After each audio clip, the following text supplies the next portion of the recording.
Welcome in, ladies and gentlemen. Having a sit-down conversation today with the York High School principal, Brian Gralheer. Brian, how you doing today? Doing great, Austin. It's happy to be here, and we're here at the end of November with about 3.5 weeks left, and fall semester is just kind of it's coming to an end here, and so there's an old saying, kind of like roll of toilet paper. The closer you get to the end, the faster it goes. So yes, we're kind of seeing how that goes here. So yeah, for sure. Especially with transitioning into winter sports and all that's going on, not just as like the semester winds down, but as things start ramping up as well, kind of adds good stress. It's not necessarily stress, but it's, just a lot going on. For sure. I think everybody can probably understand that holidays are both fun and relaxing, yet uber stressful as well, just preparing and planning for them. And so, we feel that at York High School as well. Our December calendar is, I think I've used the term, Skittles vomit with all the color coded, because all the things going on and all the different like I'm a color coder, so I see that in there. And so the December is fast and furious, but usually we have 4 weeks between Thanksgiving and Christmas. This year we have 3, but all the events are still there. So just condense. Yeah. Whoo, man. I can imagine it can get pretty wild over there at the high school. For sure. But so you wanted to come in and talk about some of the new things that you have done this school year, specifically to try and help kids with like cell phone policies and different stuff like that. Tell me what's going on. What's the new thing that you've implemented at York High School? Sure. So I'm in year 2. Okay. So year 1 was me learning and understanding what's going on. It's more me learning everybody else and adjusting to everybody else. So year 2, these are where I feel I need to make the subtle changes or isolated changes I need to. And one of those was we need to remove student cell phone use from instructional time. We need to protect those 45 minutes in period 1, 2, 3, all the way up to period 8. We need to protect those 45 minutes to make sure that we're getting quality engagement with our quality instruction. Okay. So one thing, at the middle school, they don't allow them in the school at all. And so from bell to bell, 8 to 3:20, they don't allow them at all. So at the high school, we allow them in passing periods, during lunch, and then before and after school. However, during those 45 minutes of instructional time and about 35 on Wednesdays, we do not allow them at all. And so it's been a little bit of a change. But I think it's really gone well. Okay. So yeah. Well, so it's really interesting just because I'm going off of when I was in high school, and when I was in high school, cell phones weren't anything what they are today, which is having a literal computer of all the information you could ever have sitting in your pocket. When I was in high school, it was a slide phone for texting. Flip phone. T9 text. 100%. That's all it was. And so the rule that was at Holdridge High was if you got caught with your cell phone in class, then the teacher could take it, and it was $20 to get it back. And that actually is how they ended up paying for like a lot of new stuff. The cell phone fund ended up being a thing. How do you implement a no cell phone policy during, like, especially if they're allowed during passing periods? What does that look like, and what have been kind of the struggles with that? Well, so really, it's black and white with the bell system, right? So the bells are on, bells are off, and ultimately, I think it's gone fairly well. I think that the challenge that I put out to teachers is I don't want to force you to be in a situation where you feel like you have to lay hands on a student's cell phone. Okay, that's what lays out the more. It applies more importance on laying out the expectations early and often. Okay, and so the expectation is you don't have your cell phones. So if you see someone peeking it, hey, reminder, put those away. Okay, and then the next time it's like, okay, go put that on my desk. Okay, right, and you can get it at the end of class if it becomes a big issue. I've had a few teachers bring cell phones to the office, and they get it at the end of the day. Students aren't very happy about that, but that choices have consequences. I think I've used the term, you play stupid games, you win stupid prizes sometimes. So that's the fun part there. So it's gone really well. And honestly, I think that we've paired it, the fact that we've paired it with our Chromebook policy, which is we used to allow students to bring their own personal computers in and access our network. Well, looking at that, there's a few things that I didn't really like. So cybersecurity, if we allow personal computers to come in, we have to dumb down our network firewall, our filters, so much that we're open to a lot of threats. And so if you start looking into all the threats that we're actually susceptible to with that, it's kind of scary. Yeah. So cybersecurity was a big piece there.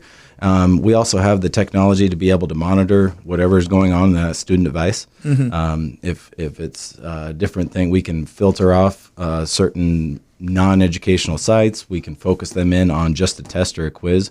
Things we couldn't do before when it was personal computers on the network. Sure. And then also, our tech department was going in and trying to work with these personal computers, which they don't have a background in, but if it's all the same computer, well, the tech support makes it that much easier. Yeah. So we can fix a screen, we can fix a key, we can do all those things. And so those three factors made it pretty smooth. And that's been a really, really smooth transition there. Those paired together, I think that we've increased engagement at York High School just on different things like that. So just some of the things that what we've seen is we've seen the number of students failing decrease quite a bit. Yeah. So the number of students failing with a failing grade decreased about 50%. We track this on a weekly data. Whoa, so that's significant. Yeah, it is. It is very much. And so, numbers of students going from it's literally been almost cut in half in a lot of weeks. And then we track it from year to year, all the way back since 2011. And it's had some fluctuations, but last year to this year, we're down 50%. And so when I look at results, I'm like, that makes sense to me. We need to increase engagement. We need to get kids through these classes. And then on top of that, so 2+ failing grades, we track that as well. So last year we had an average of about 32 students per week that were failing 2 or more classes, and currently we're averaging about 18. Oh, that's awesome. So once again, that we're right in taking that back. 50-40% range. The goal is always 0, but the thing is we're working to try to get to that point there. So that's really cool. I think it's been good for just overall engagement in the classroom. That's fantastic. And it kind of, I'm sure hearing that from a parent's perspective kind of gives them a little more, I don't know what to call it, confidence to say, hey, we're going to put the phones down at dinner time. We're going to put the phones down at whatever time. Because it's showing that these kids are more engaged and they are clearly hearing and gaining more from this sort of stuff. And so hopefully parents also see this as an opportunity. My wife is a second grade teacher in Lincoln, and she can tell which kids have a cell phone already and which don't. And so she'll come home from school and she'll be like, Austin, we're never giving our kid a cell phone. And I'm like, all right, let's hang on.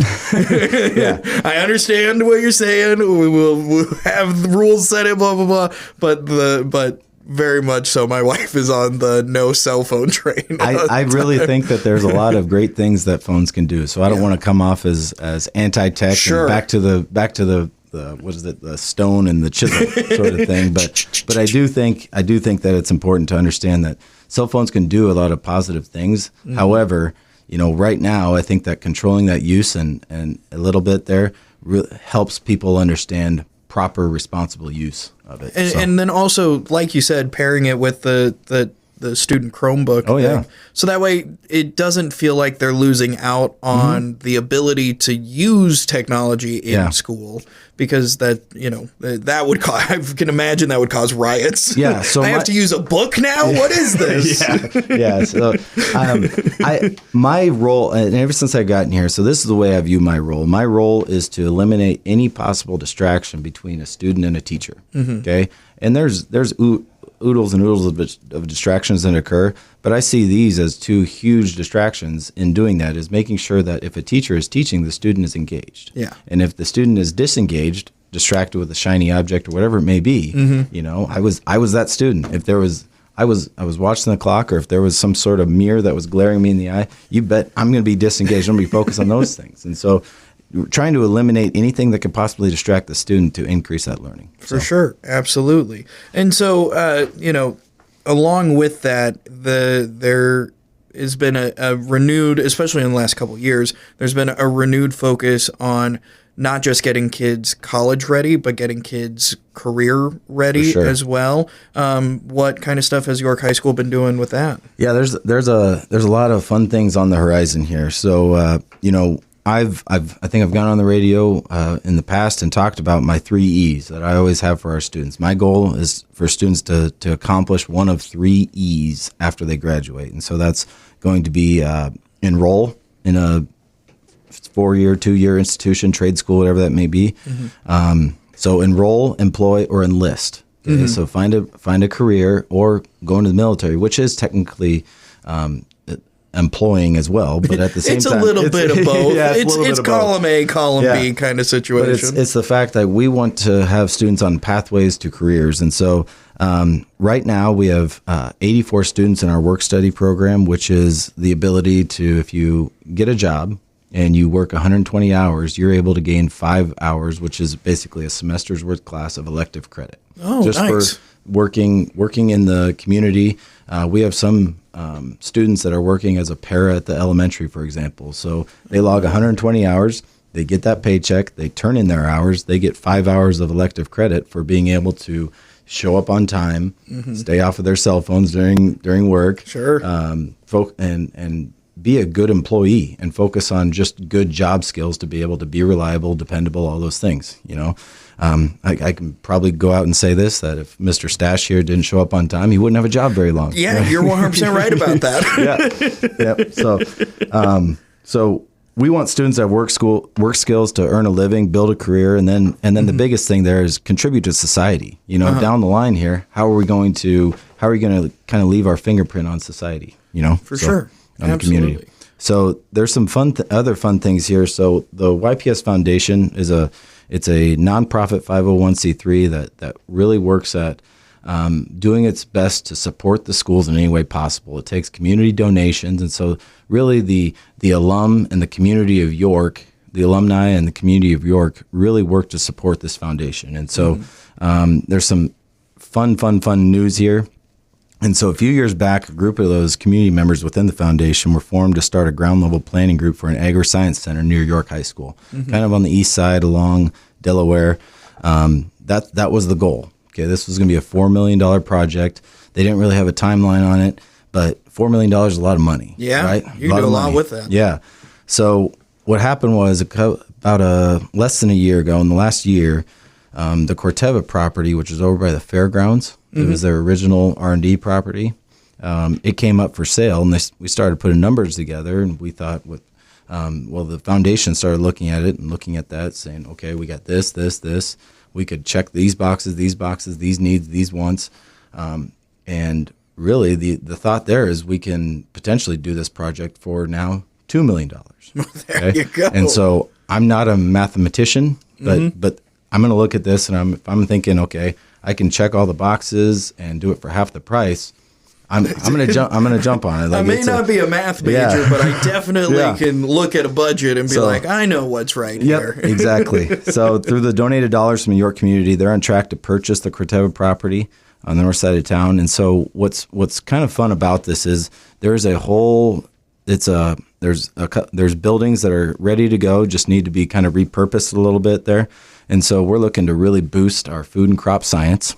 We're looking to boost our animal science. We already have an animal science lab, but we could potentially have some larger critters, some more ag-based critters, and then also some classroom space out there. And so it's about a 3-minute drive without pending train, I guess is what I would say. So it's about a 3-minute drive, but it's not that bad. And so we'd have to work with the schedule to be able to figure that out. Ag teachers and the foundation have been on the campaign trail to just kind of reach out to the community and talk about this. And so if there are any questions, please contact the high school office. I'd be happy to talk through that or get you in contact with our ag program or somebody within the foundation as well. But just a little bit of the campaign that they've been going out on there, it's been met with nothing but excitement. We have a lot of community businesses, a lot of community, ag, we're in Nebraska, so ag is a relatively large industry. I say that kind of tongue in cheek there. It's huge. So it's we've met with a lot of excitement. And so just working kids to once again, working into that ag career, because ag careers have a wide base. Oh, yeah. I'd say 10, 20 years ago, technology wasn't in ag. Sure. Now it's huge. Yeah. And it's exploding. And so that's just an idea of some of the things that we can do. And then also the SEC and YPS, York Public Schools, have been working very closely to just kind of solve the puzzle of how can we work towards more career opportunities, increase opportunities for not only YHS students, but also the York community to be able to, fill some roles within our community businesses. Just going around, I know that there's a number of businesses that have help wanted signs in there. Like everybody's looking to hire, myself included. So we're always looking for good teachers, good educators, and things like that. So just working on trying to increase the workforce.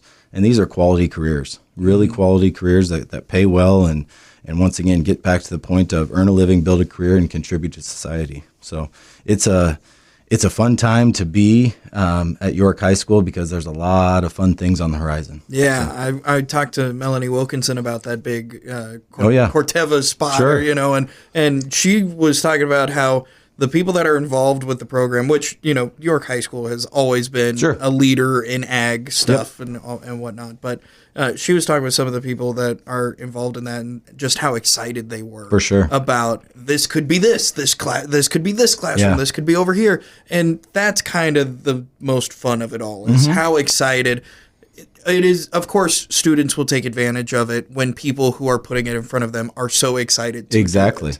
So, just hats off to you guys for finding that and being able to make that a reality. For sure. Appreciate that. Very, very cool. What else is going on in the world of York High School? Well, with fall sports now coming to an end, closing, and we're on to winter. Winter sports practice have started. It's my favorite season. It's wrestling season. It is. Oh yeah. We've right when we come back. So this week, it's only a 2-day week, but we don't have much going on. But next week is when things get. We started looking. We met this morning and started looking at the week coming back from Thanksgiving, and every night there's basketball, there's wrestling, there's all those things, and so it's going to be a lot of hours that first week back, and but like I said, 3 weeks of December, it goes quick, super quick, it's like snap. So anyway, with some of those upcoming events, I just kind of want to touch the base on that. So we will not have school Wednesday the 27th through the 29th for traveling with Thanksgiving on Wednesday, Thanksgiving Thursday, and then Black Friday. And hope everybody has a good shopping spree. And I also want to put in a plug there because Madonna down at the Chamber.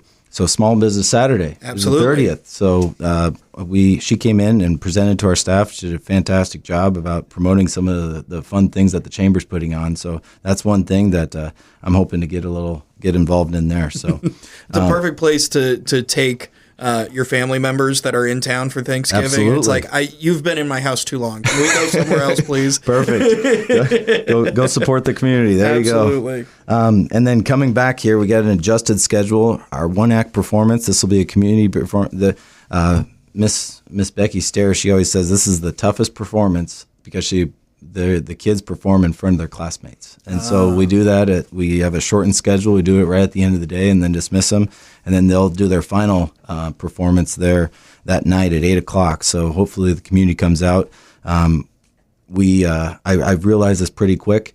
We value the performing arts at York High School. And it's almost like it's a following. It's not just a thing that kids do. It's a following, and she does a fantastic job with that. She's outgrowing her trophy case. Let's just say that. So what a wonderful problem. Yeah, that's we got to figure that one out. So, but anyway, we'll have an adjusted schedule that day. We'll be dismissing at 2:30 for the performance, and then dismissing right after the performance for the kids. And then 12/6, that would be Friday. We'll actually run what's called a Wednesday schedule. Wednesday we get out at 2:03 for staff development in the end, but we'll actually be dismissing kids at 2:03, but then have a blitz day after. So students who have missing work or extra things to do, things like that, they are isolated. They will stay until 3:20, but then we can let the rest of the kids go. And we do that because on one end of the building we're hosting District 1 Act.